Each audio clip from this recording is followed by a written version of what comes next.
Debat publik kedua Pilgub Jawa Tengah 2024 akan terbagi menjadi 6 sesi.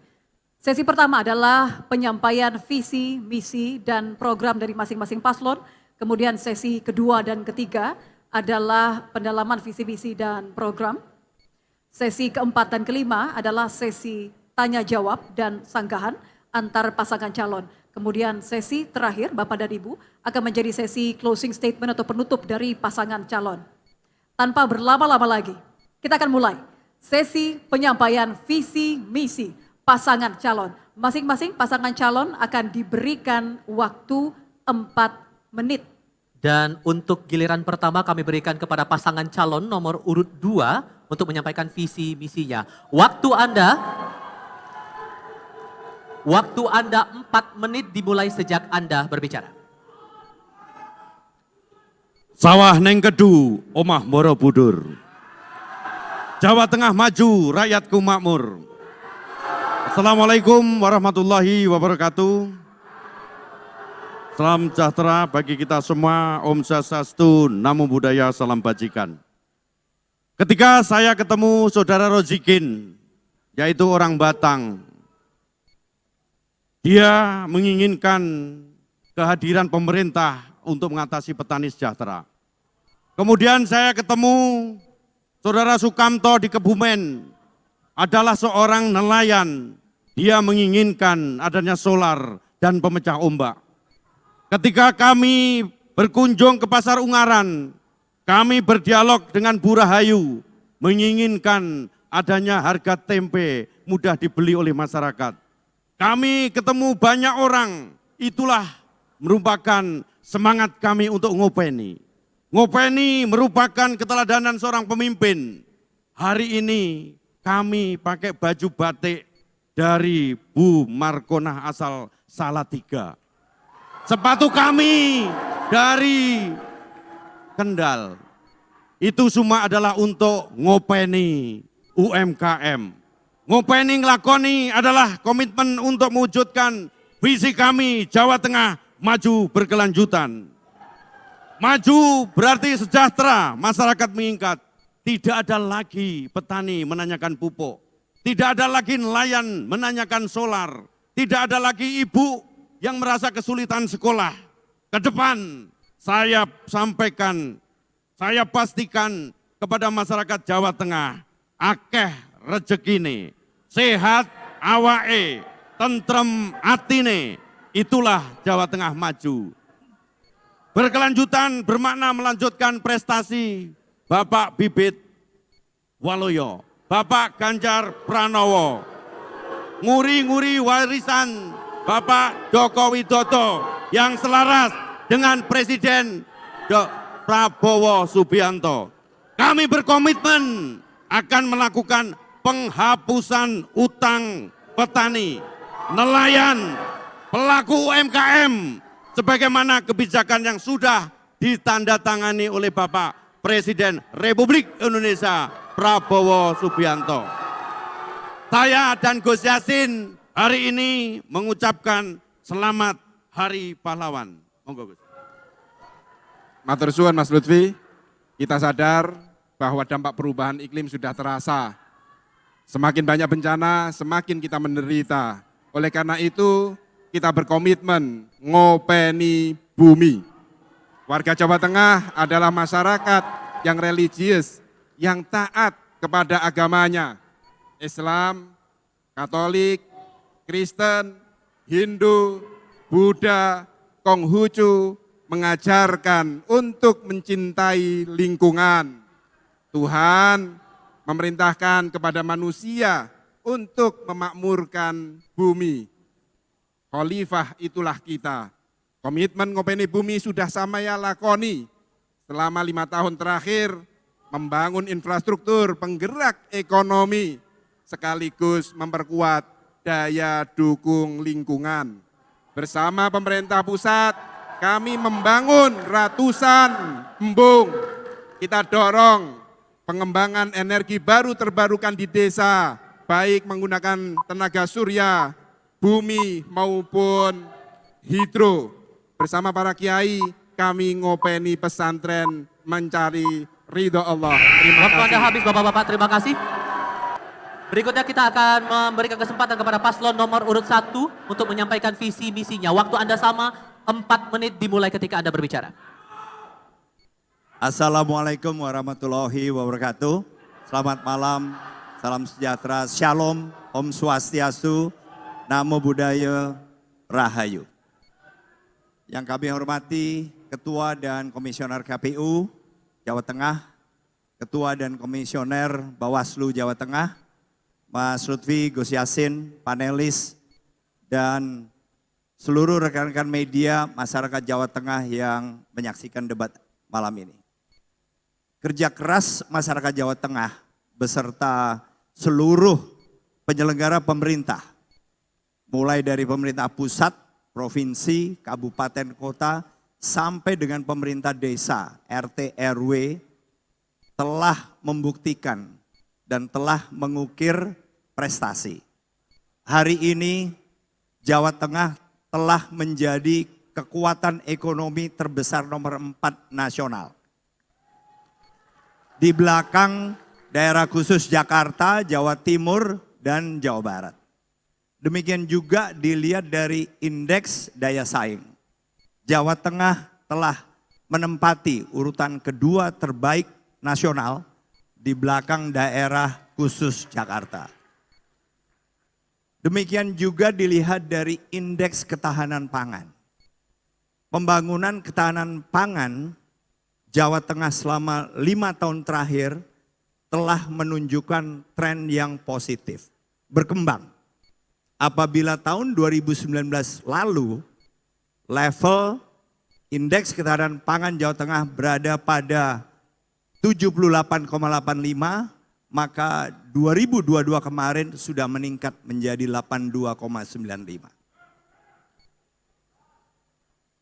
Perkembangan positif ini, hadirin sekalian, bisa juga diartikan dengan perkembangan yang positif dalam pembangunan infrastruktur.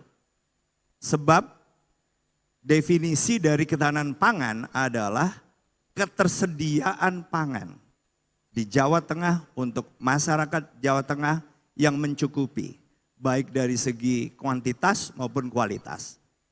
Nah, pasalnya pangan ini tidak hanya diproduksi oleh Jawa Tengah, tapi juga dari luar Jawa Tengah, termasuk dari luar negeri. Sehingga perkembangan yang positif dalam hal ketahanan pangan ini juga menunjukkan keberhasilan pembangunan infrastruktur kita.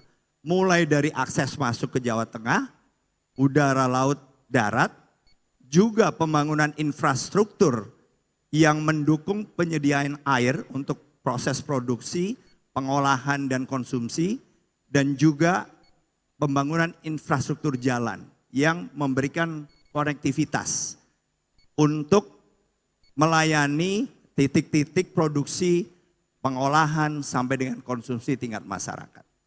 Pasalnya, pembangunan infrastruktur dan ketahanan pangan berakibat langsung kepada kerusakan lingkungan. Kami secara umum akan selalu menyertakan pembangunan infrastruktur dan pembangunan ketahanan pangan dengan upaya untuk memitigasi kerusakan lingkungan sedemikian rupa sehingga proses perubahan iklim menjadi lebih moderat dibandingin kecepatan kerusakan lingkungan dan perubahan iklim yang terjadi sekarang. Terima kasih. Masih ada waktu, mau ditambahkan Bapak-Bapak? Masih ada waktu, mau ditambahkan atau cukup? Baik, kita cukupkan waktunya, kita hentikan waktunya. Terima kasih, kita berikan apresiasi untuk kedua pasangan calon. Kita akan langsung mulai sesi ini dengan calon gubernur nomor urut 1. Kami persilakan. Kami Untuk menuju ke persilakan fishbowl. untuk Silakan, calon ke tengah, gubernur Bapak. nomor urut 1 untuk mengambil di fishbowl fishbowl A dan diperlihatkan nomornya ke publik.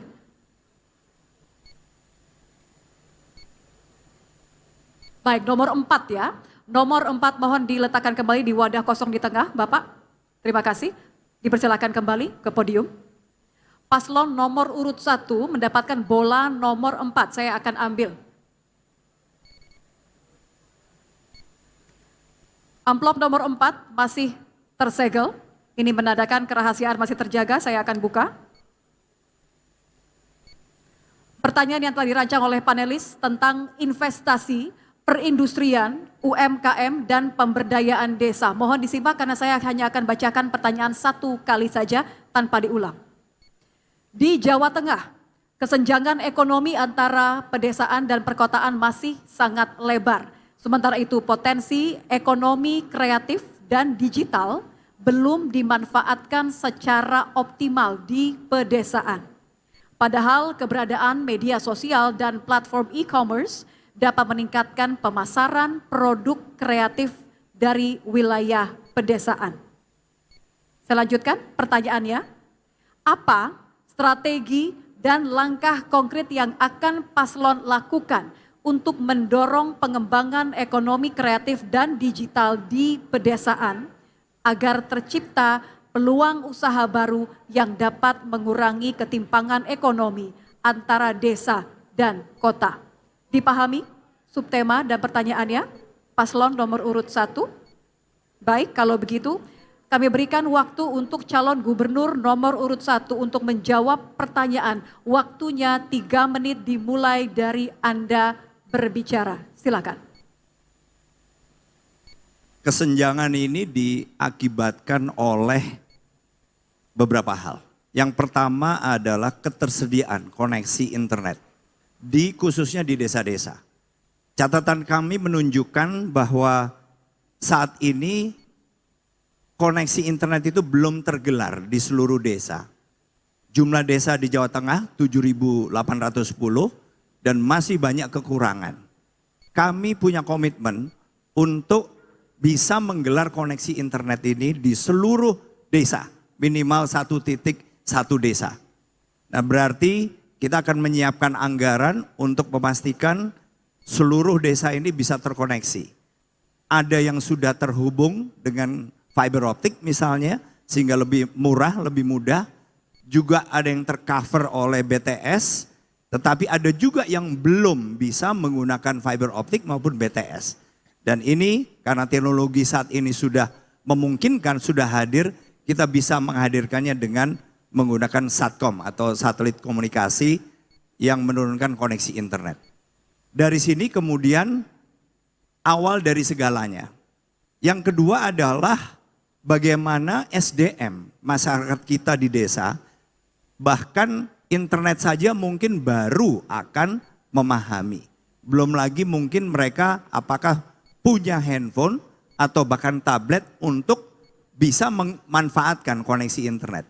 Jadi secara perlahan kita akan bangun koneksi internet, juga pelatihan-pelatihan, dan itu ada dalam program kami, agar masyarakat desa ini sedikit lebih tahu bahwa dengan menggunakan internet mereka bisa memanfaatkan e-commerce. E-commerce yang dulu mungkin didominasi oleh perusahaan-perusahaan besar, tapi sekarang individu pun bisa memanfaatkan itu dan bisa menghasilkan atau bisa lebih produktif dibandingin masa-masa sebelumnya. Jadi SDM, kemudian penyiapan koneksi internet di seluruh wilayah, di seluruh desa, dan tentunya juga bagaimana kita men-encourage badan-badan usaha, perusahaan-perusahaan untuk bisa memanfaatkan. Karena apa? Karena kerjasama ini untuk memanfaatkan e-commerce ini kan belum tentu harus ditangani oleh satu badan usaha atau satu perusahaan saja. Mereka bisa melakukan outsourcing. Misalnya mereka bisa mendapatkan supply dari desa-desa dengan menggunakan e-commerce itu.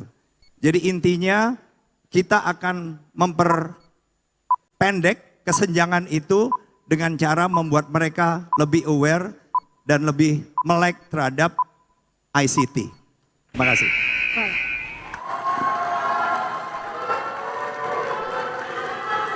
Selanjutnya kami persilakan untuk calon gubernur nomor urut 2 untuk menanggapi. Waktunya 2 menit dimulai dari Anda berbicara. Silakan. Baik, terima kasih Saudara Moderator. Titik beratnya tadi adalah terkait dengan ekonomi kreatif. Kita tahu bahwa di dunia ini telah mencatat 2 kota kreatif, Yang pertama adalah Pekalongan, yang kedua adalah Solo. Ini yang mendasari bahwa ekonomi kreatif harus kita tegaskan. Di Jawa Tengah ada 3 hal yang menurutkan terkait dengan ekonomi kreatif, yaitu kuliner, fashion, dan kriya. Oleh karena itu, untuk mengangkat ekonomi kreatif, kita berangkatnya adalah dari desa. Kemudian apa yang kita lakukan? Di Jawa Tengah generasi Z hampir 50,2%. Sehingga saya jamin anak-anak generasi Z, anak muda, saya berikan ngopeni anak muda dengan kartu zilenial. Untuk apa? Kartu ini dimanfaatkan adalah memberikan kesempatan bagi anak-anak muda kita untuk berkreatif. Dengan jalan apa? Bahwa dengan punya kartu ini, rekan-rekan zilenial bisa melakukan kursus, kemudian melakukan kegiatan yang didampingi oleh kepala dinas. Sehingga bonusnya bisa ngopi gratis dan internet gratis. Di mana dilakukan? Di seluruh kecamatan kita akan kita tempatkan rumah kreatif di masing-masing kecamatan. Dengan demikian, apabila anak-anak muda di desa kita sudah berkreatif, secara tidak langsung dia bisa menghidupkan, menciptakan lapangan kerja sendiri dan juga memberi kesempatan kepada orang lain. Kemudian yang kedua, di kecamatan itu akan kita jadikan workshop bagi anak-anak muda kita untuk melakukan kreatif dengan tidak menggantungkan kepada orang lain. Terima kasih. Waktunya masih ada, mau lanjutkan? 4 detik. Cukupkan Pak? Dicukupkan? Baik. Cukup? Oke. Baik. Terima kasih. Kami berikan kesempatan kepada calon gubernur nomor urut 1 untuk merespon tanggapan dari calon gubernur nomor urut 2. Waktunya sama 2 menit dimulai dari Anda berbicara. Silakan. Tambahan dari Mas Lutfi adalah program-program bagus dan memang dibutuhkan. Nah, kemudian memang begitu banyak sebetulnya peluang-peluang bagi desa maupun mereka-mereka yang belum mungkin terekspos kepada koneksi internet itu untuk lebih meningkatkan diri. Saya menambahkan saja bahwa kesempatan bagi mereka untuk belajar itu justru lebih banyak didapatkan dari peers atau teman-teman maupun badan-badan usaha yang peduli. Karena apa? Karena justru perusahaan-perusahaan yang sudah lebih dulu menggunakan e-commerce, kalau mereka bisa memanfaatkan potensi desa, ini akan lebih efektif lagi kemungkinannya untuk membesarkan bukan saja perusahaan mereka, tetapi juga mereka-mereka yang ada di desa yang pasti memberikan kontribusi untuk memperbesar secara bersama-sama usaha mereka bersama. Memang yang menjadi tantangan adalah bagaimana kemudian kita bisa menyiapkan tambahan device sehingga mereka yang tadinya belum pernah terekspos, ada sekitar mungkin 18%-an dari masyarakat Jawa Tengah ini yang belum pernah terekspos atau belum terhubung dengan internet. Nah, ini memang tantangan tersendiri. Anggaran yang kita miliki, kita pernah hitung, bisa memberikan tetapi sifatnya bertahap. Tapi kami yakin dalam 5 tahun ke depan, mereka-mereka ini minimal bisa menambah kapasitas maupun kemampuan masing-masing untuk memiliki device yang bisa terkoneksi ke internet secara langsung. Terima kasih. Baik. Terima kasih calon gubernur nomor 1 dan nomor urut 2. Baik, kita akan langsung masuk ke putaran berikutnya dan kami berikan kesempatan untuk calon gubernur nomor urut 2 mengambil bola di fishbowl A. Silakan ke tengah Bapak. Di fishbowl A, yang A Bapak sebelah. Oke. Dan tunjukkan angkanya ke kamera. Nomor boleh diputar sedikit Bapak biar terlihat. Nomor 1, baik. Silakan ditaruh di wadah kosong di tengah Anda Bapak. Calon gubernur nomor urut 2 mengambil nomor 1. Mohon tenang teman-teman, mohon kerjasamanya, terima kasih. Ini amplop nomor 1. Saya akan membacakannya 1 kali saja dan tidak ada pengulangan sehingga mohon dicermati dengan saksama. Pertanyaan untuk calon gubernur nomor urut 2 tentang lingkungan hidup, perubahan iklim, dan penanggulangan bencana. Berdasarkan data BNPB tahun 2023, jumlah bencana alam yang terjadi di Jawa Tengah relatif tinggi, yaitu tanah longsor 125 kasus, banjir 95 kasus, dan kekeringan 21 kasus. Jumlah dan jenis bencana di Jawa Tengah diperkirakan akan semakin meningkat setiap tahun. Pertanyaannya, bagaimana strategi paslon untuk memitigasi bencana alam dan tata kelola pasca bencana di wilayah Jawa Tengah? Waktu Anda menjawab 3 menit dimulai sejak Anda berbicara. Baik, terima kasih saudara moderator. Jawa Tengah dijuluki sebagai supermarket bencana karena sering mengalami berbagai macam bencana. Tahun 2023, Jawa Tengah merupakan salah satu dari 5 provinsi yang sering mengalami bencana alam. Oleh karena itu, untuk memitigasi hal ini yang pertama, kita akan ciptakan penanggulangan bencana secara terpadu. Apa itu? Yang pertama, kita akan menggunakan aplikasi Jateng Ngopeni. Jadi Jateng Ngopeni ini adalah merupakan sistem deteksi dini kepada masyarakat kita, baik itu yang mulai rob banjir, kemudian longsor, gunung Merapi, kita aplikasikan dalam Jateng Ngopeni sebagai perintangan dini.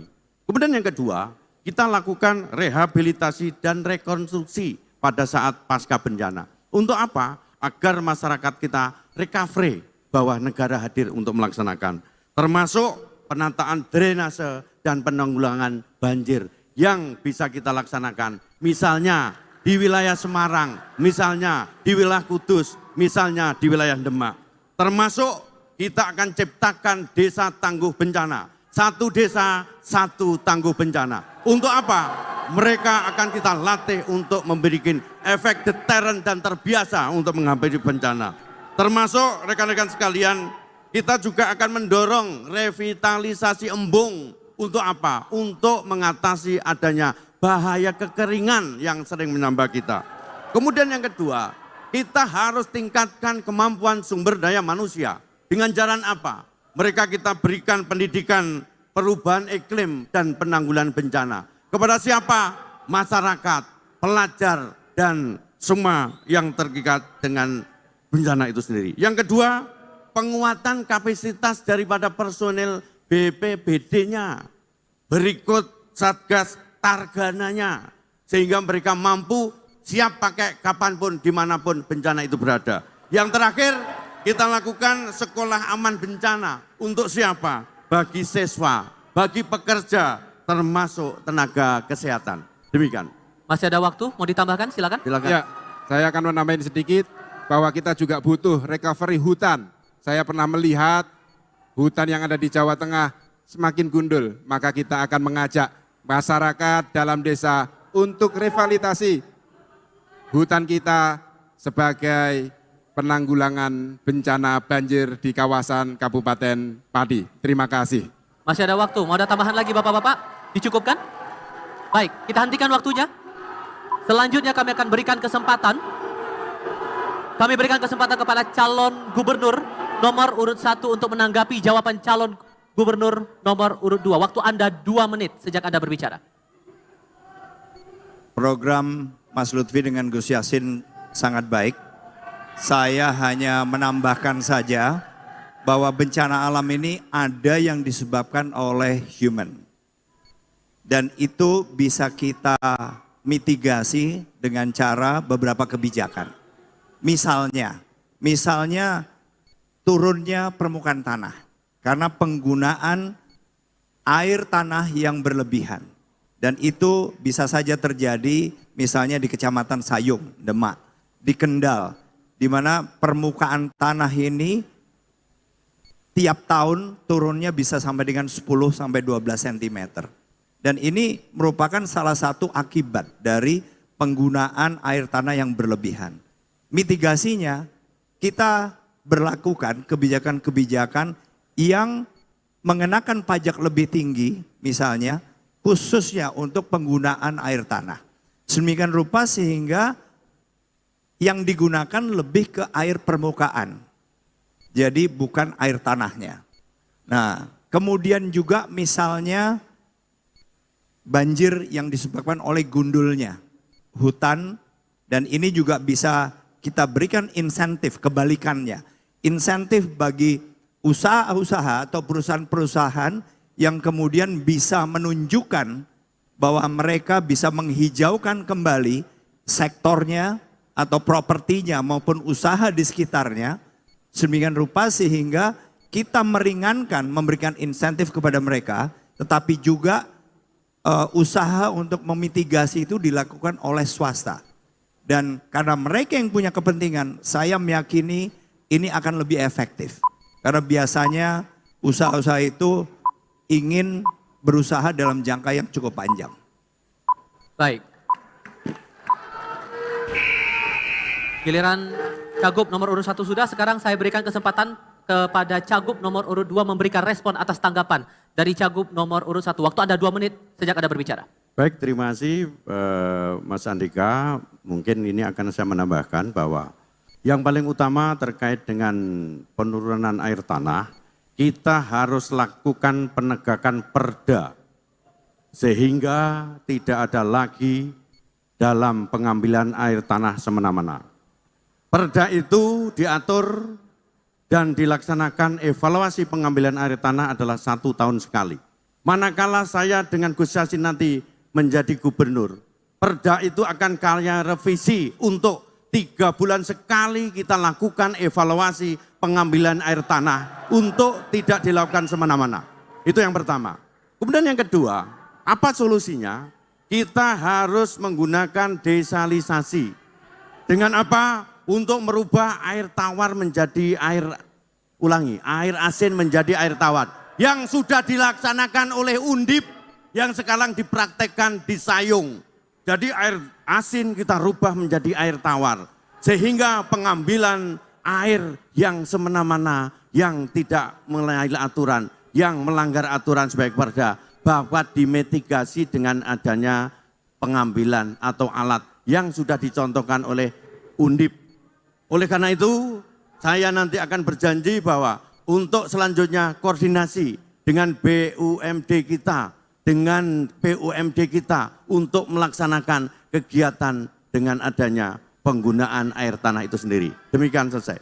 Masih ada waktu? Ada tambahan? Atau cukup? Oke, kita hentikan waktunya dan kita beri apresiasi untuk kedua pasangan calon untuk sesi kali ini. Baik, kita akan langsung mulai putaran kali ini dengan calon wakil gubernur nomor urut 2. Kami silakan untuk menuju ke tengah panggung, ya. Calon wakil gubernur nomor urut 2 mengambil bola di fishbowl B, ya Bapak. Fishbowl B, silakan.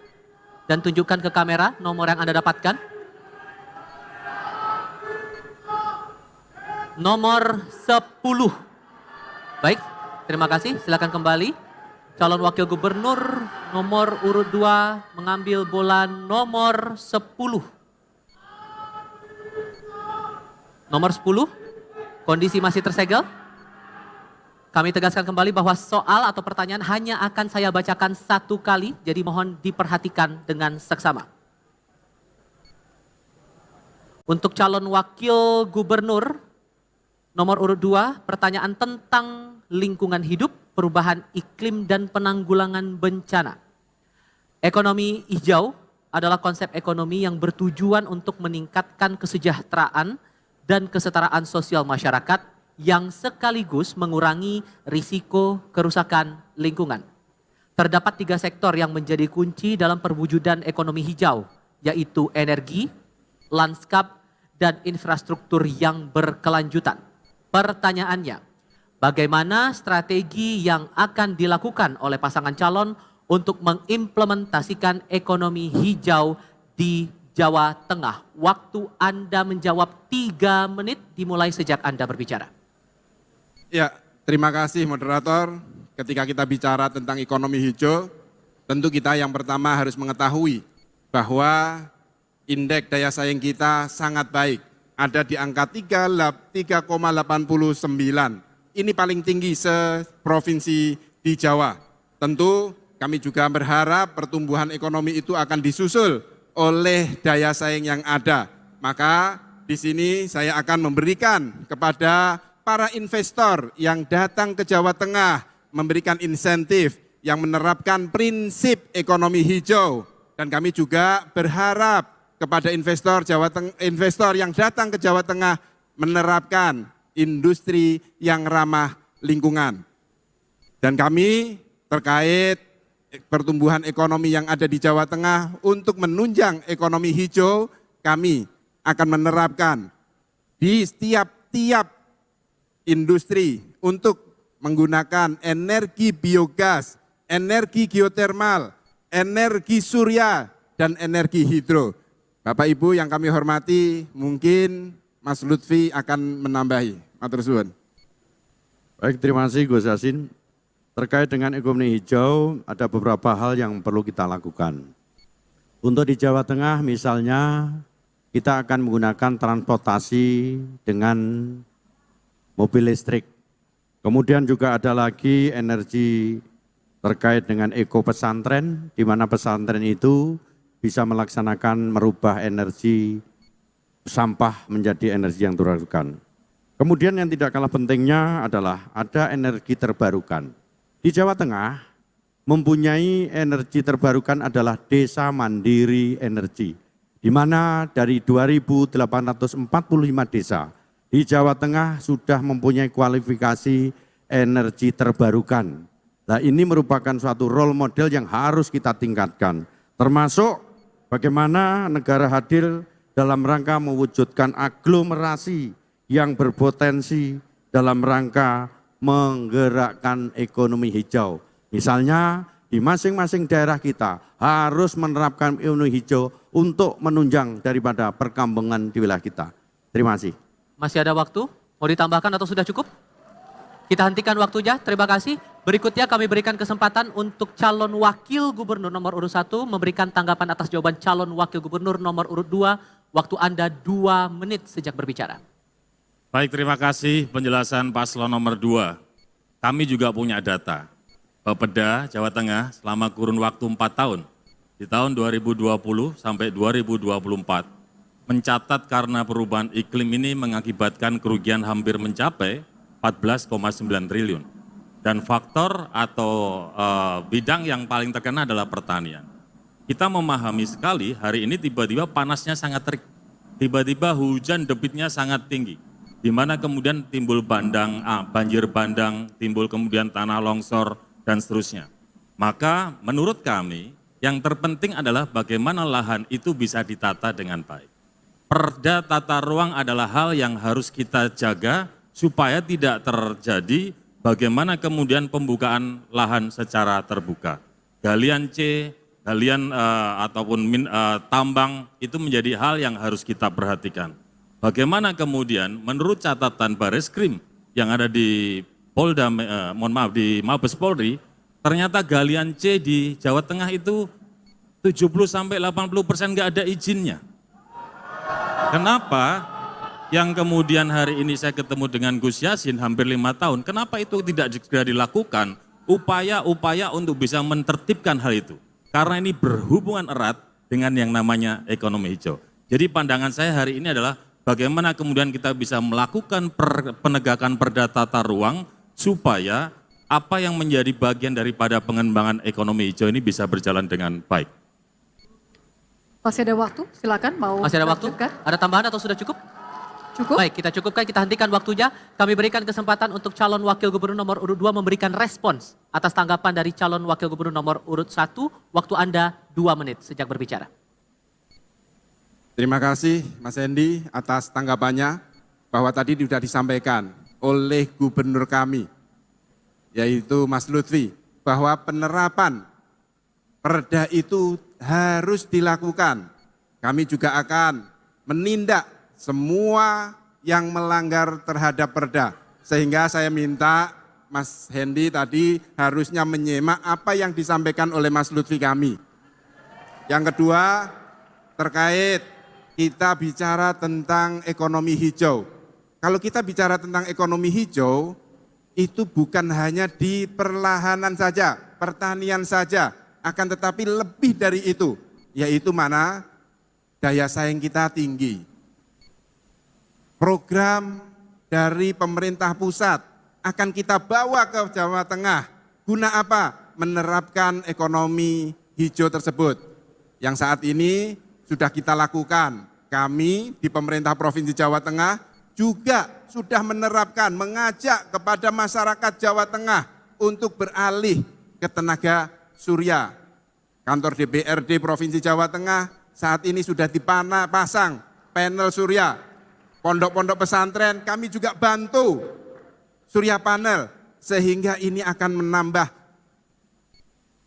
kecintaan kita kepada lingkungan. Dan tadi di dalam opening sudah saya sampaikan bahwa kami memiliki program yaitu Ngopeni Bumi.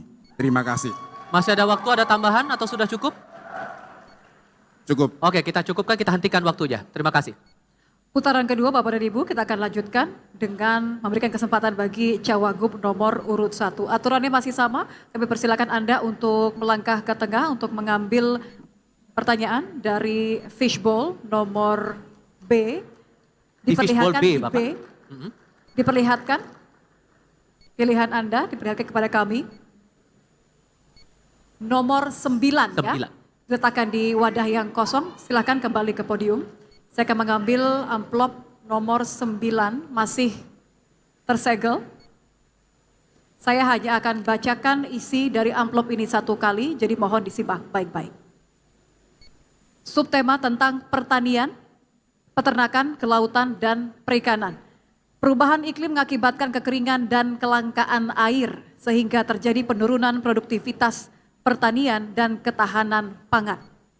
Data di tahun 2023 dari Kementan, produktivitas padi mengalami penurunan rata-rata 1% selama 5 tahun terakhir. Sedangkan data BMKG menunjukkan 14 dari 35 kabupaten kota di Jawa Tengah mengalami bencana kekeringan. Pertanyaannya, bagaimana strategi paslon untuk mengatasi kelangkaan air dan kekeringan agar produktivitas pertanian dapat ditingkatkan untuk ketahanan pangan yang berkelanjutan? Waktunya 3 menit, dimulai dari Anda berbicara, silakan. Terima kasih. Dalam program Andika Hendi, kita ada namanya program bagaimana kemudian membuat petani dan nelayan ini bisa naik kelas, bisa mempunyai kesejahteraan yang lebih baik dan lebih perkasa. Maka kami sudah investigasi. Dari 35 kota kabupaten, pada saat kita ketemu dengan para petani, umumnya mereka mengeluhkan beberapa hal. Yang paling utama adalah pupuk dan irigasi. Terkait dengan kelangkaan air ini menjadi bagian perhatian serius yang akan dikembangkan oleh pasangan Andika Hendi. Kita sudah melakukan inventarisir, kita lihat data. Pertama ada 38 waduk dan embung, 38 embung, waduk, kemudian embungnya 172.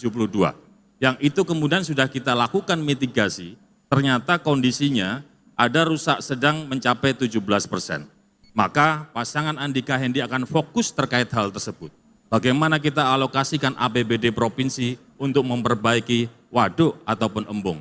Kita bisa juga libatkan teman-teman di swasta, di perguruan tinggi, untuk bisa mereka melakukan upaya pembangunan waduk atau embung lewat CSR, seperti yang sudah dilakukan oleh Pak Rektor Undip. Yang lainnya, kita juga melihat bahwa BRIN, Badan Riset Daerah ini penting dikembangkan, untuk kemudian membuat petani secara kesejahteraan bisa lebih meningkat. Kenapa? Karena riset akan membuat benih, bibit, dengan kualitas yang lebih baik, dengan masa panen yang semakin pendek. Yang kedua selain irigasi adalah pupuk seperti yang saya sampaikan. Pupuk ini juga penting. Dari sejumlah kuota nasional maupun kuota yang di Jawa Tengah, ternyata pupuk ini mestinya cukup. Maka yang penting adalah tata kelolanya. Bagaimana kemudian ketersediaan pupuk di Jawa Tengah itu benar-benar ada pada saat petani ingin melakukan upaya penanaman. Miris sekali kita mendengar. Petani pengen nanam, pupuknya sudah tidak ada. Yang keempat yang tidak kalah pentingnya adalah pasca masa panen. Bapak Ibu sekalian yang selalu saya hormati, petani kita sebagian besar adalah petani gurem yang kepemilikan tanahnya kurang dari setengah hektar. Ini menjadi PR, tantangan yang berat yang kemudian pasangan Andika Hendi ingin kemudian memperjuangkan petani itu supaya bisa memiliki lahan lebih dari setengah hektar. Supaya kemudian bisnis pertanian itu bisa menjadi sebuah industri yang mereka bisa merasakan kemanfaatannya. Termasuk pada saat kemudian muncul panen raya, kita harus bisa menjaga supaya harga hasil panen raya petani ini kemudian tidak turun atau anjlok.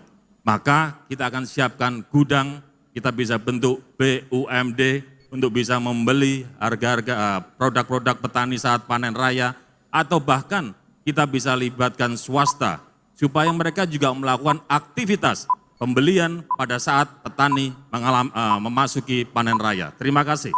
Baik.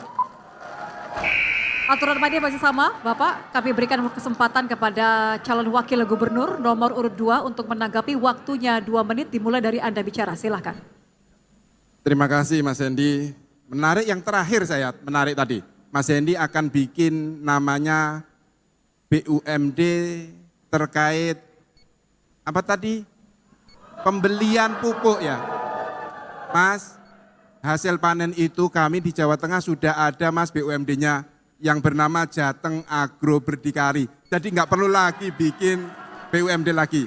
Dan ini satu-satunya yang kena inisiasi di Jawa Tengah. Belum pernah ada.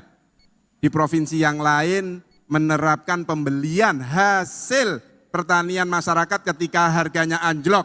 Bahkan saya sempat pribadi membeli beberapa hasil panen. Supaya apa? Stabilisasi harga itu terjadi di Jawa Tengah. Terima kasih, mungkin Mas Lutfi menambahkan. Baik, terima kasih. Ada beberapa hal yang perlu saya sampaikan. Pupuk di Jawa Tengah cukup, bukan kurang. Di Indonesia, Kementerian telah menyiapkan 40 juta ton. Ditambah 40 juta ton cukup. Yang tidak cukup adalah pendistribusiannya kurang tepat sasaran. Dari mulai proses distribusi, kemudian ke PKL, baru ke petani. Apa yang salah? Ke depan apabila saya dan Gus Yassin menjadi gubernur, kartu tani akan saya hapuskan. Untuk apa? Untuk tata kelola pupuk yang sekarang carut marut. Bukan tepat sasaran. Misalnya dalam kartu tani itu seseorang hanya bisa ngambil suatu PKL. Ternyata di PKL itu urainya habis. Tetapi kartu tani tidak bisa dipakai untuk ke PKL yang lain. Akhirnya Pak Tani bilang pupuknya di sana habis, padahal PKL-nya tidak di sini. Ini yang perlu dibetulin mekanisme pendistribusian pupuk di wilayah Jawa Tengah. Baik. Kami berikan kesempatan yang sama, durasi 2 menit untuk merespon tanggapan dari Cawagup nomor urut 2. Silahkan Cawagup nomor urut 1. Terima kasih Gus Yassin, Pak Lutfi. Gus Yassin bercerita Mas Hendi nggak perlu buat BUMD untuk beli hasil petani. Oh ya, karena katanya sudah dibangun atau dibentuk. Sejak kapan ya Gus? Karena masa kampanye, mohon maaf. Karena pada saat kampanye saya turun. Bagaimana kemudian di Banjarnegara, tomat itu dibuang sama petani. Kenapa? Harganya turun, tidak ada yang beli. Bagaimana kemudian kita ke Temanggung, Wonosobo, tembakau, hampir banyak petani yang mengeluhkan tembakonya nggak ada beli. Karena salah satu perusahaan besar itu tidak membeli hasil tembakau. Jadi buat kami Andika Hendi, program itu adalah harus ada kemanfaatannya buat masyarakat. Program kalau hanya tercatat sebagai program yang muluk-muluk supaya masyarakat kemudian melihat pencitraan, buat kami tidak akan melakukan gitu Gus. Mohon maaf Gus ya. Maka mungkin saya yang keliru. Saya mungkin terlalu ekspektasi terhadap BUMD yang sudah dibuat di zaman Gus Yassin. Catatan yang kedua, saya sepakat dengan yang disampaikan oleh Pak Lutfi tentang pupuk. Benar sekali. Nah inilah PR kita. Pasangan Andika dan Hendi pun Pak Lutfi, hari ini kita juga ingin fokus pada problem pupuk. Karena pupuk ini benar-benar kalau kita dengar miris sekali. Katanya kuotanya cukup. Tapi kemudian pada saat petani akan melakukan penanaman, pupuk itu nggak ada. Atau bahkan kalau beli harus susah. Maka kita sepakat, masukannya Pak Lutfi juga oke, Gus Yassin pertanyaannya di situ tadi, tapi enggak apa-apa, mungkin nanti di belakang kita bisa diskusi terkait BUMD. Gitu ya? Yeah. Masih ada waktu, silakan. Masih Ingin ada waktu, lanjutkan? kalau mau ditambahkan? Menambahkan untuk pajak air permukaan memang harus kita benahi sedemikian rupa sehingga penggunaan air permukaan itu lebih efektif untuk ketahanan pangan. Baik. Terima kasih Cawagup nomor 1 dan nomor urut 2 sudah menyelesaikan putaran yang sama dengan durasi yang diberikan. Saya akan mulai dengan memberikan kesempatan kepada calon gubernur nomor urut 1 untuk memberikan pertanyaan. Durasi yang Anda miliki adalah 1 menit. Silahkan dimulai dari Anda bicara. Mas Lutfi, salah satu masalah dalam pertanian adalah bagaimana agar partisipasi petani muda milenial ini lebih tinggi lagi. Apa strategi Mas Lutfi untuk membuat generasi muda kita untuk terjun ke pertanian? Silakan calon gubernur nomor urut 2, Anda memiliki waktu. Apakah pertanyaannya masih sudah ada tambahan? selesai? Sudah cukup. Oke, Baik, tahan dulu hentikan waktunya. dulu. Anda memiliki waktu 3 menit, Bapak, dimulai dari Anda bicara untuk menjawab pertanyaan dari calon gubernur nomor urut 1. Silakan. Baik, terima kasih Pak Andika. Kita tahu bahwa RPJMD kita mengamanatkan bahwa lumbung di Jawa Tengah adalah lumbung pangan nasional. Hal dasar inilah yang mungkin pertanyaan ini harus kita eksplor. Kenapa? 60% pertanian kita adanya di Jawa Tengah. Karena apa? Di situ ada iklim dan sumber daya manusia. Tetapi yang tidak kalah penting, rata-rata anak muda kita tidak mau mengikuti pekerjaan bapaknya. Anak muda generasi Z kita rata-rata pengen yang instan. Oleh karena itu, kami menggunakan kartu zilenial. Dengan cara apa? Petani-petani milenial kita harus bangkit kembali. Pertanian di Jawa Tengah atau kita umumnya bisa kita kenal dengan 3 permasalahan. Yang satu adalah petani pangan, yang kedua adalah petani industri, dan yang ketiga adalah petani kesenangan. Petani pangan dia sawahnya kecil, petani industri sawahnya besar, dia bisa nanam tembakau untuk perusahaan rokok. Tetapi petani kesenangan adalah dia bisa menanam produk-produk unggulan, bisa memasarkan bahannya sendiri, bisa untuk mengemas sendiri, dan bisa untuk menjadi kesenangan sendiri. Itulah nanti program kami dengan Gus Yassin. Apabila terpilih, maka petani milenial akan saya kedepankan. Dengan apa? Kita ciptakan di masing-masing desa satu produk unggulan petani milenial. Dengan begitu, maka desa itu akan terangkat, termasuk tidak hanya petaninya. Di tempat kita akan kita ciptakan program namanya 1000 desa wisata. Contoh misalnya, kita punya tahu namanya daerah Sikunir, yaitu desa tertinggi di dunia, yang itu harus dieksplor oleh anak-anak muda kita, dari mulai jalannya, dari mulai infrastrukturnya, dari cara adatnya, dari cara makannya, sehingga turis lokal, domestik maupun luar negeri tahu di sana ada kampung Sikunir, kampung yang tertinggi dunia, tidak usah ke negara lain, di Indonesia kita punya.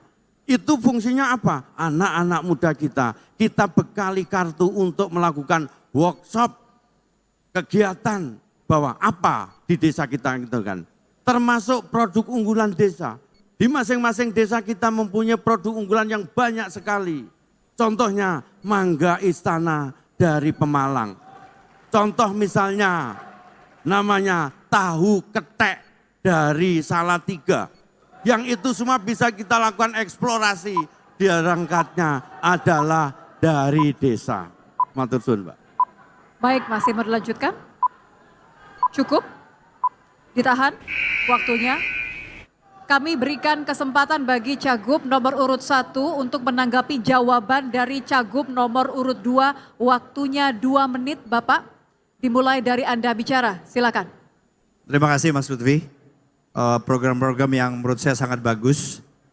Memang apabila generasi muda ini tidak kita dorong untuk masuk ke pertanian misalnya, ini akan terjadi krisis. Saat ini Jawa Tengah merupakan penghasil padi nomor 2 setelah Jawa Timur. Begitu juga dengan jagungnya, kita nomor 2. Tetapi 53% dari petani kita itu memang mereka yang berusia 45 tahun ke atas. Nah,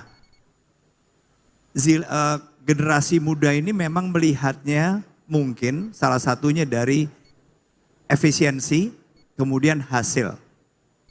Tetapi ada di antara mereka yang ternyata juga kreatif selama kita memberikan dorongan. Jadi solusi kami juga antara lain menambahkan solusi dari Mas Lutfi tadi adalah memberikan insentif. Insentif apakah berupa pengurangan pajak, retribusi maupun perizinan kepada usaha-usaha yang kemudian melibatkan generasi milenial di bidang pertanian. Dengan harapan mereka-mereka ini punya ruang yang lebih besar dalam hal mengembangkan usahanya. Dan memang mereka-mereka juga harus punya keinginan untuk menggunakan teknologi. Karena dari 8 sekian persen kelompok milenial ini yang bergerak dalam bidang pertanian, mereka biasanya akan tergerak apabila mereka ini melihat keuntungan. Tetapi apabila mereka tidak melihat keuntungan, maka ya kansnya akan nggak terlalu mudah bagi kita untuk mendorong mereka. Intinya mereka perlu dibantu oleh usaha-usaha yang lebih besar selama kita memberikan insentif kepada mereka. Baik, waktu habis. Silakan kami berikan kesempatan untuk calon gubernur nomor urut 2 memberikan respon atas tanggapan dari calon gubernur nomor urut 1. Waktunya sama 2 menit, silakan. Baik, terima kasih Mas Andika. Kalau itu terkait dengan insentif kepada milenial, kita harus mendukung program pemerintah secara kolaborasi. Jadi petani milenial itu dari pemerintah sudah membuat aturan petani gajian untuk milenial. Inilah program yang sekarang dilakukan pemerintah sehingga untuk menarik daya dorong bagi anak-anak milenial di tempat kita.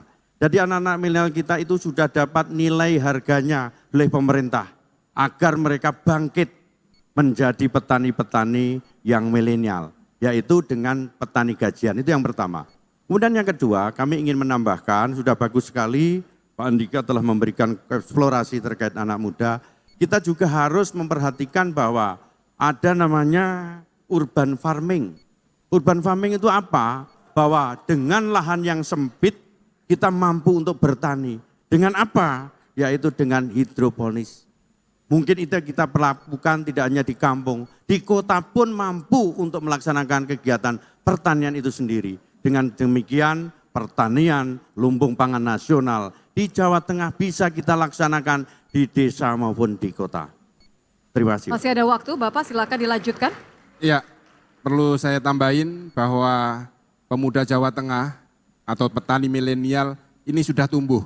Ada angka 625.000 anak pemuda ini bertani. Dan di Kabupaten Magelang itu petaninya luar biasa yang sangat-sangat diidamkan. Bahkan itu menjadi sumber inspirasi bagi para petani milenial yang ada di Jawa Tengah. Terima kasih. Masih ada waktu, silakan kalau mau melanjutkan. Dicukupkan Bapak? Cukup? Baik. Terima Gantikan kasih. waktunya.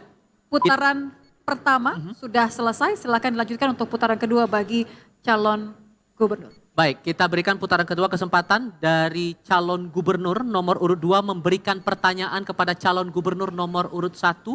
Waktu Anda 1 menit sejak Anda berbicara, Pak. Baik, terima kasih Nyuwun Sewu Pak Andika. Ada beberapa hal yang perlu kita eksplorasi Jawa Tengah. Angka kemiskinan kita adalah 10,47%. Sehingga inilah yang menjadikan suatu hal yang harus kita lakukan ekspansi. Yang berakibat kepada pemerataan pembangunan. Oleh karena itu, kami hanya ingin menanyakan bagaimana saudara melihat persoalan tersebut dan solusi apa yang akan saudara berikan. Ada tambahan atau sudah cukup Bapak? Cukup? Oke, kita hentikan waktunya. Saya berikan kesempatan untuk calon gubernur nomor urut 1 memberikan jawaban. Waktu Anda 3 menit sejak Anda berbicara, Pak. Ya, kemiskinan memang merupakan PR bagi siapapun yang akan terpilih menjadi gubernur, wakil gubernur Jawa Tengah. Karena memang di SDGs atau Sustainable Development Goals ini, target yang disepakati oleh negara-negara hampir di seluruh dunia itu pada tahun 2030 itu 0. Nah, kalau saya berusaha menghubungkan pertanyaan Mas Lutfi dengan misalnya apakah ketahanan pangan maupun pembangunan infrastruktur. Pembangunan infrastruktur jelas akan memungkinkan konektivitas antara kota, desa, sedemikian rupa sehingga yang tadinya terisolasi atau bahkan tertinggal ini bisa lebih cepat dalam mengejar. Nah, pembangunan ini, infrastruktur ini memang tidak terlalu mudah. Kita punya tanggung jawab yang besar dan kita sejauh ini sudah memiliki 7 koridor misalnya dari seluruh jaringan infrastruktur jalan yang ada di kita. Tetapi kita memang harus terus berusaha untuk meningkatkan kualitas. Karena jalan-jalan yang menjadi tanggung jawab provinsi ini kan kira-kira masih ada 14%-an yang masih lebarnya itu kurang dari 7 meter. Jadi salah satunya adalah bagaimana kita 5 tahun ke depan ini berusaha untuk melebarkan jalan-jalan yang menjadi tanggung jawab provinsi dengan budget kita agar minimal mempunyai kelebaran 7 meter.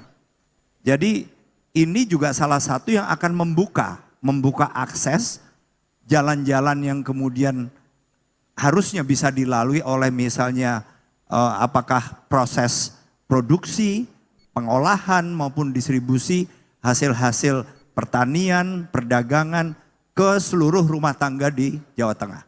Jadi ini adalah salah satu program kami di mana kami akan menargetkan secara spesifik 14%-an jalan provinsi yang saat ini kelebarannya kurang dari 6 meter untuk minimal menjadi 7 meter. Itu ada tambahan Mas? Ya, secara sederhana adalah mengatasi kemiskinan dengan cara membuat masyarakat usia produktif mempunyai pendapatan. Maka pasangan Andika Hendy hari ini punya 2 metode. Satu, mempercepat izin, tidak ada pungli di dalam proses izin. Kemudian juga membuat kepercayaan investasi masuk ke Jawa Tengah. Sehingga terjadi rekrutmen tenaga kerja. Bagaimana kemudian yang tidak diterima sebagai tenaga kerja? Maka kita akan kembangkan UMKM yang kemudian disupport pemerintah dari mulai permodalan sampai akses pasar. Waktu Anda habis Bapak, terima kasih. Saya berikan kesempatan untuk calon gubernur nomor urut 2 memberikan tanggapan atas jawaban dari cagup nomor urut 1. Waktu Anda 2 menit sejak Anda berbicara. Baik, terima kasih. Mungkin masukan yang bagus juga dari Pak Andika dan Mas Hendy. Cuman yang dalam rangka 10,47% itu adalah besar. Artinya 3 hal terkait dengan kemiskinan di Jawa Tengah. 1 dari pendapatan. Pendapatannya apa? UMR di Jawa Tengah sangat kecil sekali, yaitu 2.035.000. Kemudian apa? Di tempat kita dari segi pendapatan hampir 140.000 masyarakat Jawa Tengah kena PHK terhitung September kemarin. Kemudian yang ketiga apa? Stabilisasi serapan hasil tani dan nelayan rendah.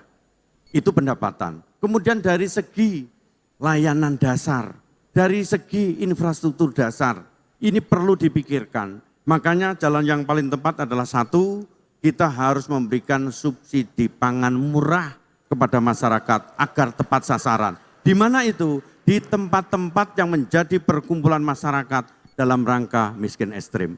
Kemudian yang kedua, berikan sekolah gratis.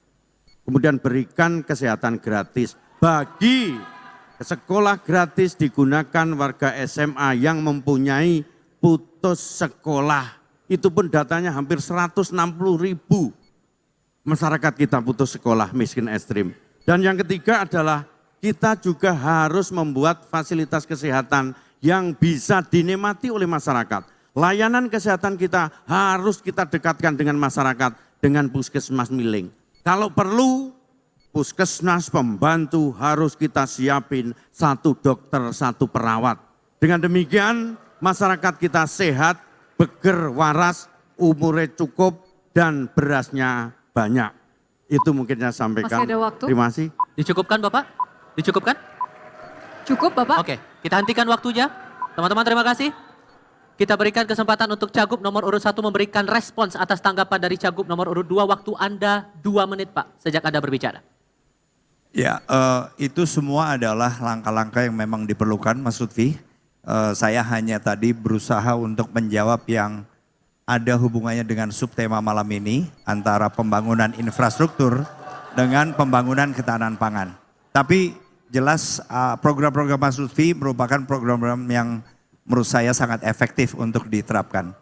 Jadi saya hanya menambahkan lagi, memang untuk infrastruktur ini dalam rangka mempercepat bagaimana pemerintah Provinsi Jawa Tengah bisa menurunkan jumlah rakyat miskin kita adalah memastikan selain dari tanggung jawab provinsi tadi yang memang jalannya diperlukan untuk minimal selebar 7 meter, juga memperbaiki. Jadi sisa anggaran yang ada selama 5 tahun, fokus utama tadi adalah jalan yang kurang dari 6 meter, tetapi fokus kedua apabila masih ada anggaran, kita akan benahi sekitar hampir 30 sekian persen atau 26% jalan yang lebarnya antara 6 dan 7. Karena ini penting sekali agar kabupaten kota ini juga bisa memanfaatkan jalan-jalan atau infrastruktur yang menjadi tanggung jawab dari provinsi. Mas Hendy ada teman? Ya, terkait dengan jalan, kalau dari 2.440 km persegi, mohon maaf kilometer, ternyata jalan yang kondisinya rusak ada sekitar hampir 28%, ya kan? Artinya masih ada sekitar 700 kilo yang kondisinya tidak bagus. Maka kalau kami skala prioritas mestinya akses jalan yang bagus itu adalah menuju ke potensi ekonomi, menuju ke sarana pendidikan, menuju ke sarana kesehatan, supaya masyarakat kemudian bisa mendapatkan fasilitas yang layak dari pemerintah provinsi. Terima kasih.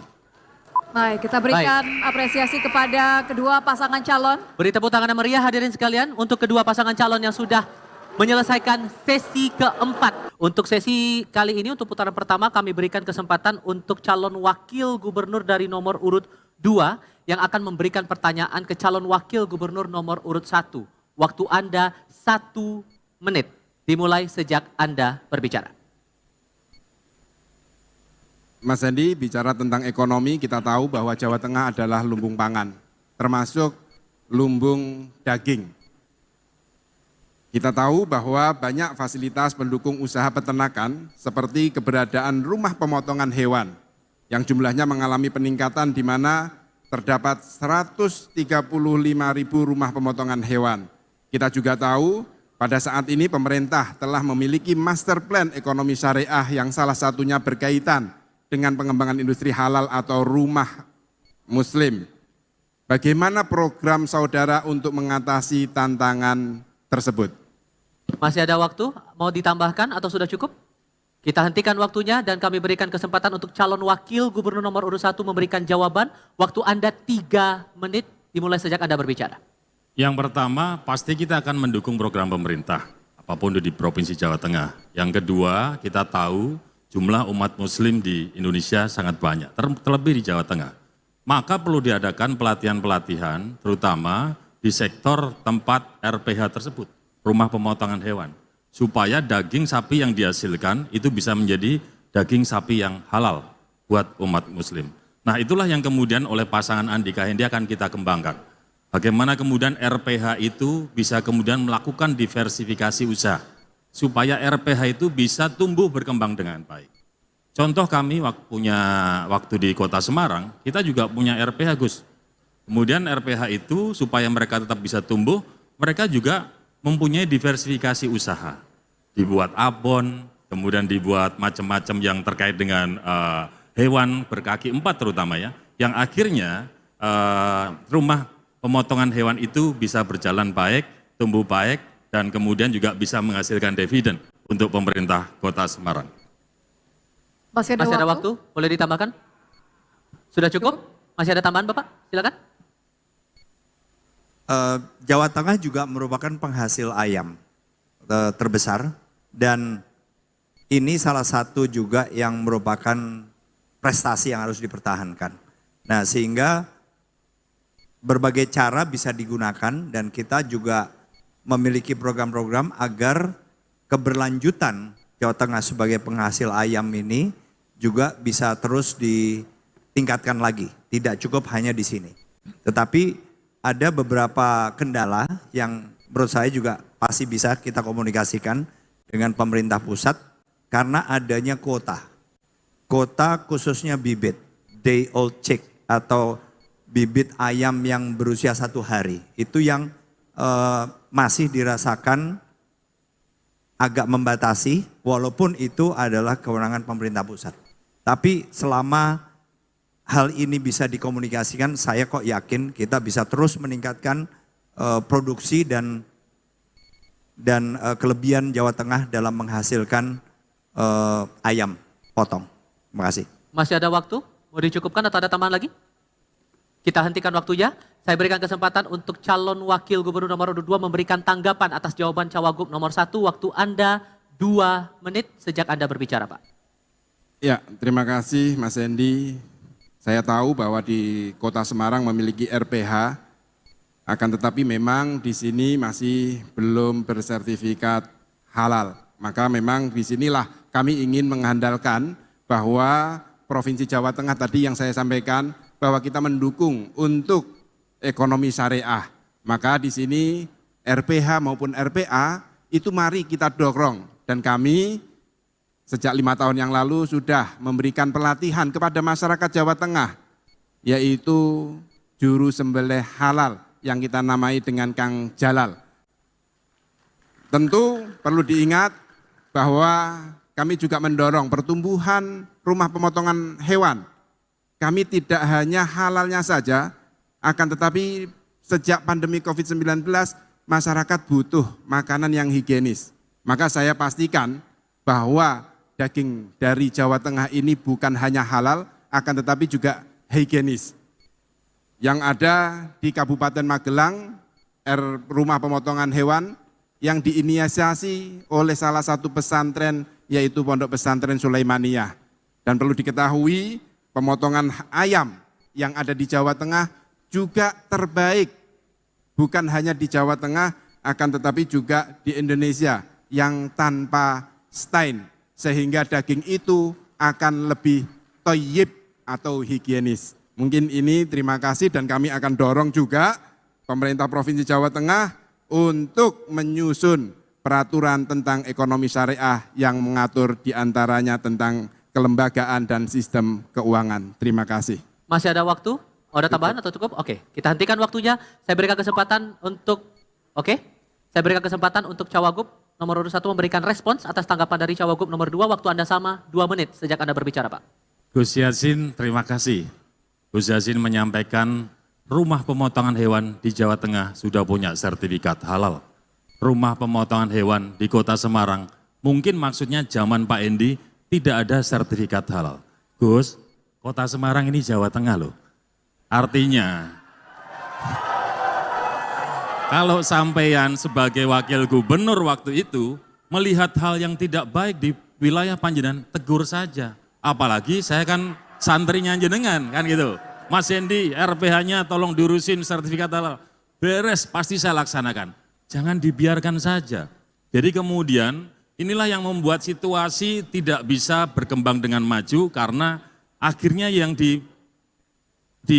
didorong hanya kelompok-kelompok tertentu, Gus. Mohon maaf, Gus. Hanya untuk kepentingan kelompok tertentu sehingga wilayah Jawa Tengah secara keseluruhan 35 kota kabupaten yang Gus Yassin sudah punya potretnya.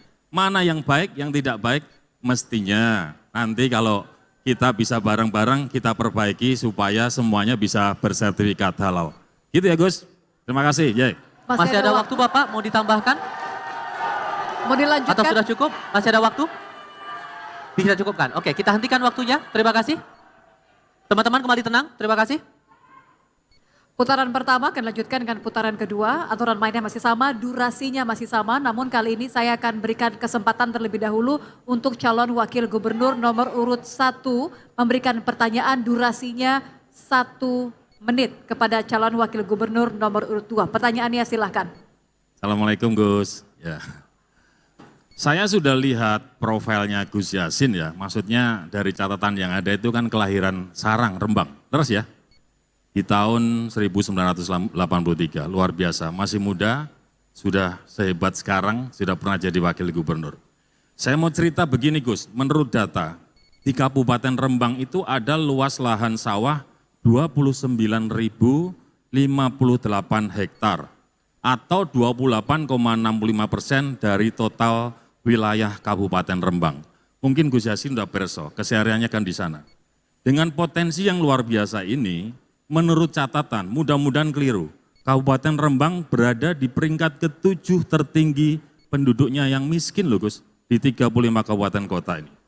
Saya mau tanya nih Gus Yassin, mudah-mudahan Gus Yassin nanti punya kemampuan untuk membantu saudara-saudara kita.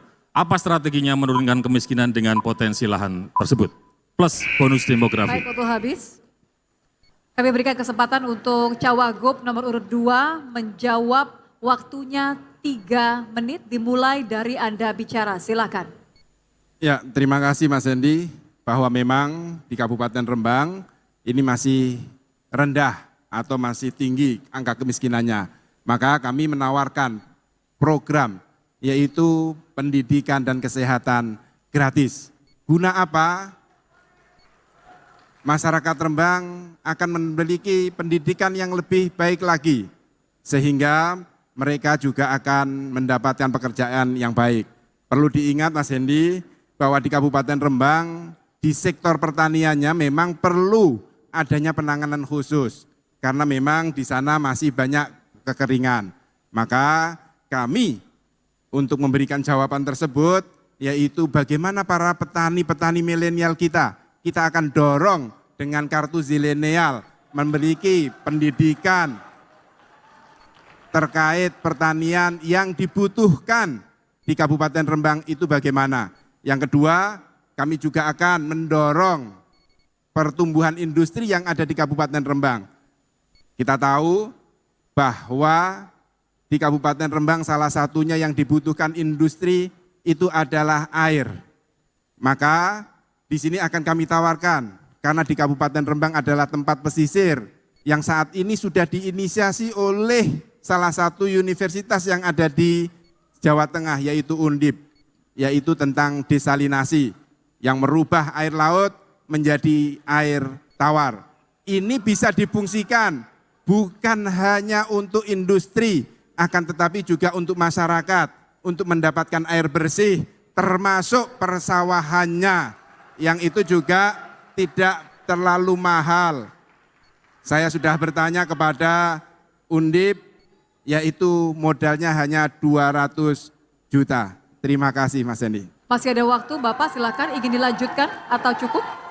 Ntar ingin saya tambahkan, di sana ada daerah pesisir, artinya di pesisir ada nelayan.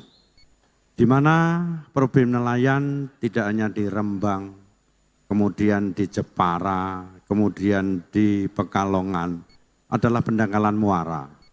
Pendangkalan muara, kemudian tempat sandar kapal, kemudian harga ikan yang tidak bisa digendongkan. Ke depan kami mungkin punya program bagaimana kalau pendangkalan muara selama nanti kami bisa menjadi gubernur, akan kami prioritaskan pendangkalan muara selesai. Kemudian yang kedua, terkait harga ikan. Terus terang apapun kesulitannya para nelayan, yang penting harga ikan itu bisa naik. Caranya apa? Kita punya bisa program dengan membiasakan makan ikan untuk mendukung program makan bergizi gratis di pemerintah pusat. Waktu habis, terima kasih Bapak. Para pendukung harap tenang. Kita kembali berikan kesempatan bagi Cawagup nomor urut 1 untuk menanggapi, waktunya sama 2 menit, silakan. Terima kasih Gus Yassin, Pak Lutfi yang sudah membantu kita untuk bisa mengatasi problem khususnya di Kabupaten Rembang. Sebagian saya setuju, sebagian kami juga punya program pasangan Andika Hendi, yang penting tujuannya sama. Bagaimana kemudian wilayah Rembang bisa semakin sejahtera. Dalam catatan kami, hasil daripada pertanian itu bisa kita lakukan upaya perbaikan dengan 5 hal. Pertama adalah Brinda, riset. Riset ini penting untuk bisa menciptakan bibit yang berkualitas dan masa panennya adalah pendek. Yang kedua adalah irigasi yang tadi sudah kita bahas. Bagaimana dengan kondisi waduk embung milik pemerintah provinsi yang hari ini sebagian sudah dialirkan tapi ternyata baru mengcover sekitar 11% dari luas sawah yang ada di Jawa Tengah. Kita perlu membangun, atau kalau nggak punya duit, minta bantuan pemerintah pusat. Yang ketiga, tata kelola pupuk. Pak Lutfi tadi sudah menjelaskan bahwa kuota pupuk itu cukup di nasional maupun di Jawa Tengah. Sekarang tata kelolanya, distribusinya. Pak Lutfi lebih berani lagi, kartu tani dihapuskan, itu ya. Waktu itu Gus Yassin kok nggak memberi ide pada Pak Ganjar untuk menghapuskan kartu tani ya, saya juga bingung. Yang keempat adalah terkait modernisasi alat. Ini wilayahnya anak muda, milenial. Milenial itu kepengen efisien, efektif, dan modern. Maka ke depan mimpi kami, pasangan Andika Hendi, harus kemudian diciptakan atau diberikan bantuan alat-alat pertanian yang modern. Kita sering lihat tiba-tiba drone di wilayah luas di area pertanian, dia bisa kemudian menebarkan pupuk. Dia kemudian bisa juga dipakai untuk menebarkan namanya pestisida atau apapun itu ya yang untuk bisa memerangi penyakit-penyakit itu. Yang kelima adalah terkait dengan masa panen tadi. Bagaimana kita harus kemudian mengangkat harga petani. Terima kasih. Baik, waktunya habis. Kami berikan kesempatan bagi Cawagup nomor urut 2 untuk merespon tanggapan dari Cawagup nomor urut 1. Silakan, waktunya 2 menit. Terima kasih Mas Hendi atas solusinya tadi nomor 5 solusi yang ditawarkan. Akan tetapi tadi permasalahannya kalau di persawahan di Kabupaten Rembang itu air Mas. Ini yang belum ada solusi. Baru tadi bicara 11% pengairan itu masih di Jawa Tengah bagian selatan, bagian tengah, dan bagian barat. Yang kedua perlu kita ketahui bahwa masyarakat Rembang itu juga mayoritas nelayan. Maka kami juga akan ngopeni nelayan. Program kami itu. Buat apa? Buat meningkatkan kesejahteraan para nelayan kita. Dengan apa tadi yang disampaikan oleh Mas Hendi bertanya kepada kami, sejak kapan sih ada Jateng Argo Berdikari itu bertumbuh? Itu sejak tahun 2022 Mas, perubahan dari CMJT yang berubah menjadi PT Jateng Agro Berdikari. Itu juga bisa nantinya untuk apa? Membeli hasil nelayan ketika harganya turun. Yang kedua, kami juga akan memberikan pelatihan kepada perempuan nelayan yang selama ini merekalah sebenarnya yang mengolah, menentukan keuangan yang ada di nelayan. Maka kami akan memberikan pelatihan bagaimana mengolah hasil tangkapan nelayan, begitu juga penghasil dari petani kita olah. Sehingga apa? Nilai harganya akan naik. Itu yang akan kita tawarkan kepada masyarakat Rembang. Dan itu juga sudah pernah dilakukan oleh Pondok Pesantren Al-Anwar 3, mendampingi UMKM yang ada di Kabupaten Rembang. Terima kasih Mas Masih Hendi. ada waktu Bapak, silakan mau dimanfaatkan, dilanjutkan, masih ada waktu. Oke. Dicukupkan? Kita hentikan waktunya. Baik, terima kasih untuk kedua pasangan calon. Sesi kelima dalam debat kali ini sudah selesai. Bapak-bapak sekalian, kita sudah masuk dalam sesi terakhir rangkaian debat pada malam hari ini. Dan di segmen terakhir ini kita akan mendengarkan pernyataan penutup dari kedua pasangan calon gubernur dan calon wakil gubernur Jawa Tengah. Baik, kalau begitu saya akan berikan kesempatan terlebih dahulu untuk memberikan closing statement atau kalimat penutup bagi pasangan calon nomor urut 1. Waktunya 4 menit dimulai dari Anda berbicara. Silahkan. Bapak Ibu sekalian, saya ingin mengucapkan terima kasih bahwa proses debat ini berjalan dengan baik. Alhamdulillah, terutama untuk pasangan 02, Mas Lutfi dan Gus Yassin, yang sudah memberikan banyak hal-hal terkait dengan informasi program ke depannya. Kalau kemudian atas ridha Allah, Pak Andika dan Hendi bisa menjadi pucuk pimpinan di Provinsi Jawa Tengah. Dari debat malam hari ini bertepatan dengan hari bersejarah bangsa Indonesia yang kita kenang sebagai Hari Pahlawan. Tepat 79 tahun yang lalu, tanggal 10 November 1945, Indonesia menghadapi salah satu pertempuran yang terbesar dan terberat dalam sejarah Revolusi Nasional Indonesia, yang menjadi simbol nasional perlawanan Indonesia terhadap kolonialisme atau penjajahan. Dari pertempuran tersebut kita mengenal tokoh-tokoh tentara yang menjadi pahlawan bagi bangsa Indonesia, mulai Bung Tomo, Mayor Jenderal Mangundiprojo, Mayor Jenderal Mustopo, dan juga ada Mayor Jenderal Sungkono. Sejarah juga mencatat berbagai elemen ikut berjuang di dalam pertempuran 10 November yang ada di Surabaya. Salah satu kekuatan besar Indonesia dalam pertempuran tersebut berhimpun dari fatwa resolusi jihad yang dikeluarkan oleh Kiai Haji Hasyim Asy'ari, pendiri Nahdlatul Ulama, pada tanggal 22 Oktober 1945. Dan alhamdulillah bisa hadir secara langsung cucu beliau, yaitu Gus Umar Wahid, yang hari ini menjadi ketua tim pemenangan dari pasangan Andika Hendy. Bapak Ibu sekalian, Bung Karno pernah mengatakan, perjuanganku lebih mudah karena melawan penjajah, tapi perjuanganmu akan menjadi lebih sulit karena melawan bangsamu sendiri. Untuk itu dengan tantangan bangsa yang semakin besar ke depan, kami ingin mengajak Bapak Ibu sekalian merapatkan barisan. Mari kita kemudian membuat Jawa Tengah bisa menjadi lebih hebat dan lebih perkasa. Bapak Ibu sekalian, sebelum acara malam ini, motivator kami, Mas Bambang Pacul, berpesan kepada kami untuk selalu menjaga semangat kepemimpinan Jawa. Apa itu? Ing ngarsa sung tulodo, ing matya mangunkarsa, tut wuri handayani. Yang artinya di depan memberi teladan, di tengah memberi bimbingan, di belakang memberi dorongan. Pemimpin itu ya harus menyatu dengan rakyat. Tidak boleh adigang, adigung, adiguno. Tidak boleh menonjolkan kekuatannya, kekuasaannya, kepandainya, menekan yang di bawah dengan kewenangan yang mereka miliki. Maka, Bapak Ibu sekalian, mari kita belajar bagaimana kemudian debat ini adalah sarana untuk mendengar kita, bukan ngotot berargumen tentang program terbaik. Karena pemilihan Gubernur Jawa Tengah momentum masyarakat Jawa Tengah untuk bisa lebih hidup baik dan lebih perkasa. Bapak Ibu sekalian, pasangan Andika Hendy hari ini berkomitmen tidak boleh ada peternak sapi perah di Boyolali yang membuang susu produksinya dengan sia-sia. Tidak boleh ada lagi petani sayur di Magelang, di Purbalingga, di Banjarnegara yang membuang hasil panennya karena harganya jatuh di pasaran. Jawa Tengah ke depan haruslah dapat memberi ruang dukung bagi masyarakat. Dari Jawa Tengah kita harus memunculkan perempuan-perempuan hebat dan perkasa. Ada Mbak Tri Cahyaningsih, seorang ibu rumah tangga yang juga buruh pabrik di Boyolali, yang ternyata berhasil meraih nilai tertinggi dalam seleksi CPNS di Provinsi Jawa Tengah. Ada Mas Alvin, anak yatim seorang pemulung di Sragen, yang berhasil diterima S2 di Universitas Gadjah Mada. Untuk itu kami ingin menekankan, Pilgub kali ini bukan hanya persoalan Andika Hendy, tapi kita ingin semuanya perkasa, baik petaninya, nelayannya, buruh pabriknya, pekerja swastanya, perempuan, pemuda, rekan-rekan disabilitas, anak-anak bangsa yang mendapatkan haknya. Semua perkasa, semua berdaya, semua sejahtera. Terus.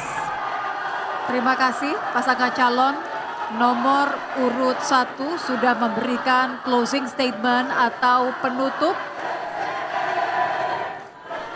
Setelah ini kami akan berikan juga kesempatan yang sama kepada pasangan calon nomor sampah dengan ekonomi sirkular.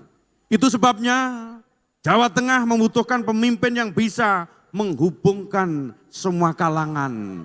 Yang kenal petani dan nelayan. Yang kenal anak muda pengusaha inkraf di Jepara, Magelang dan Solo Raya. Yang kenal para sesepuh pembatik di Pekalongan. Yang kenal mbok penjual daun pisang di pasar. Sehingga di dalam usaha kita memajukan Jawa Tengah, suara mereka lebih banyak didengar. Dan tidak hanya di kelompok masyarakat yang dirugikan dan diabaikan. Pemimpin yang bisa ngopeni sehingga mampu ngelakoni. Matur suwun Mas Lutfi.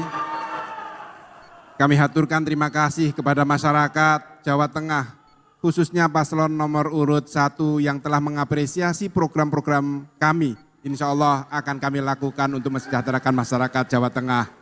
Saya ucapkan juga termasuk ucapan terima kasih kepada penyelenggara, pendukung aparat TNI dan Polri yang sudah membantu menciptakan suasana aman dan kondusif. Ngopeni dengan hati adalah gaya pemimpin yang dilakukan dengan tulus, dengan ikhlas dan dedikatif. Terakhir, tembang ciptaan Sunan Kalijaga ini bisa menjadi pengingat bagi kita semua yang senantiasa hidup sederhana, saling mendukung, saling bersyukur atas segala sesuatu yang sudah kita miliki, juga bekerja sama mewujudkan Jawa Tengah maju dan berkelanjutan. Lir ilir, tambure wosumilir, ya ijo royo, tak senggo temanten anyar, tak senggo temanten anyar, cah angon, penek no blimbing kuwi luyulu, nyupenek no kanggo baso dodot tira, kanggo baso dodot tira, dodot tira, kumintir bedah ing pinggir, nyetana jumatono, kanggo sebo mengko sore, kanggo sebo mengko sore, mumpung padang rembulane, mumpung tar kalangane, ya surao nomor loro. Mohon maaf Bapak, waktunya sudah habis. Kami harapkan Anda bisa menyalurkan hak pilih Anda nantinya. Ingat tanggal 27 November 2024 datang ke TPS masing-masing dan salurkan hak pilih Anda. Demikian rangkaian debat publik kedua Pilgub Jawa Tengah 2024. Saya Tifal Solesa. Dan saya Nitya Anissa. Terima kasih. Sampai jumpa. Selamat malam.